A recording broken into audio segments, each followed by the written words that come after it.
It gives me great, great pleasure to have right here in my body shop the new Intercontinental Heavyweight Champion, Randy Macho Man Savage. I love it, Randy.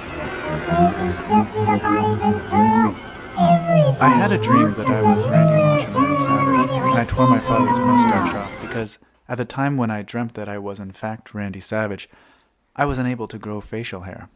Today, this is only sometimes the case. I wore hockey tape around my knuckles, wrists, and fingers. I strained my voice to talk in his desert sand tonsil strain. I was living the emulative dream, one that seemed like the natural progression from G.I. Joe and Star Wars. I mean, I knew I was never going to achieve Chewbacca, not without some serious drugs. It wasn't so much a dream but an early 90s adolescent ambition, as I knew I was not going to be a part of any real team dynamic. I was bored in school, and, an armchair narcissist, self-defeating narcissist, it was a great idea to choose a wrestler who usually was the victim of some gang-up or mismanagement. As I felt about my own place in life, my best years were behind me. I only assumed Randy felt the same way. He was just doing a job now, and his clothing was becoming louder as each match dragged on. For years I felt akin to macho madness and would tan myself in April in the cold nipple backyards of East York, a Greek neighborhood in Toronto with plenty of nipples.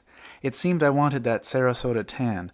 It seemed I got reverse frostbite, resulting in a blister on my lip and a welt shadow in red and pink along my rib cage and spinal column. I was ready, however, to ring the bell. Or for someone to ring the bell. A church bell, a recess bell, a tooth-sharpening bell, any sort of bell, even a bicycle bell. In an interview, Savage said, "My dad was my hero. I saw a lot of wrestling growing up. I loved it as a kid, and I love it now." I had seen Randy Savage at Maple Leaf Gardens twice, and at WrestleMania 6 in the Skydome, one of a dozen undercard matches to the Warrior-Hogan main event. Definitely a low point in both our careers. As a closet fan of his, I felt bad for him at Skydome. It was a low point in his life when he teamed with Sensational Sherry in a mixed tag team match against Dusty Rhodes and some hooker. He went by the name of Macho King. It was lame, but I hoped for the best. A few years later, around 1993 I suppose, my father and I had been booked for a few matches. My father was not an athlete. He collected coins and drank buckets of coffee, which wasn't actually coffee, I found out, but liquid he saved from his midnight shift at the embalming academy. It was an unfortunate truth my little sister and I had to witness. My father crawled up on the couch, his dark wings, or tails as he called them, asleep on his body, waiting for the call when the corpse was still warm, and he'd get in the black car and to his company pager, "I'm coming, Death, I'm coming." He was the Undertaker.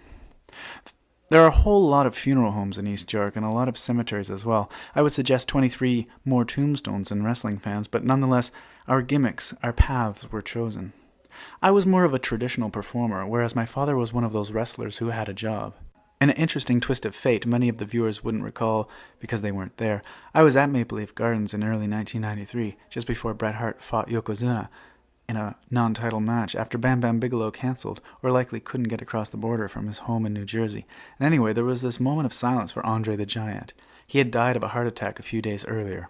It was sad. Savage, whose real name is Randy Poffo, yes, brother of the first poet laureate, Leaping Lanny Poffo.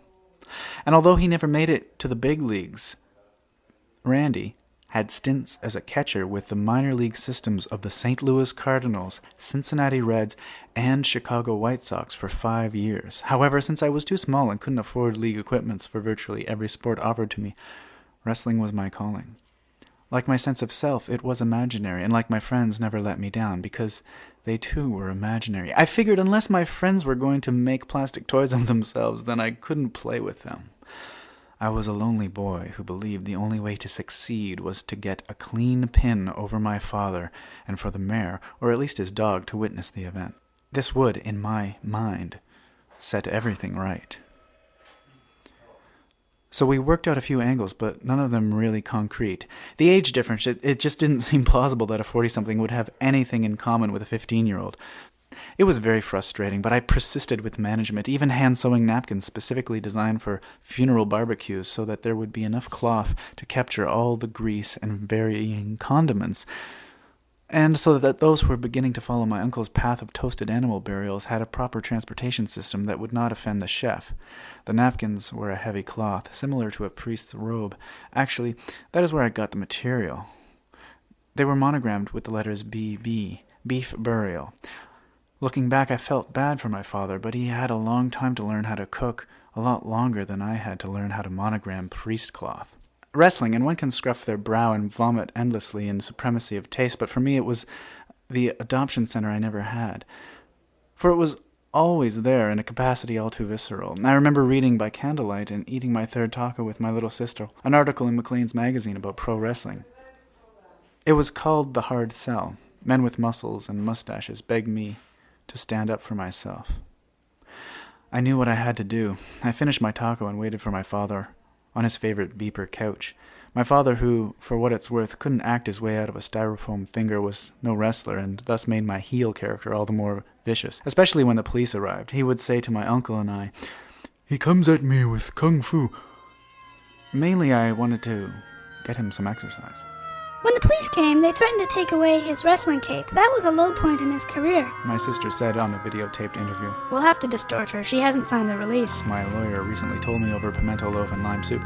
These things are really personal. It's a power to the system of dreams and goals, aspirations if you will, that when we are determined as human beings, no one thing will stand in our way. That physical reality will bow and break at the whims of unabashed intestinal fortitude. Gorilla Monsoon told me that. Or was it Jesse the Body Ventura? Intestinal fortitude. I think I used that in a grade 8 essay. My father and I had agreed to work sawdust into the match at some point because of its thematic integrity.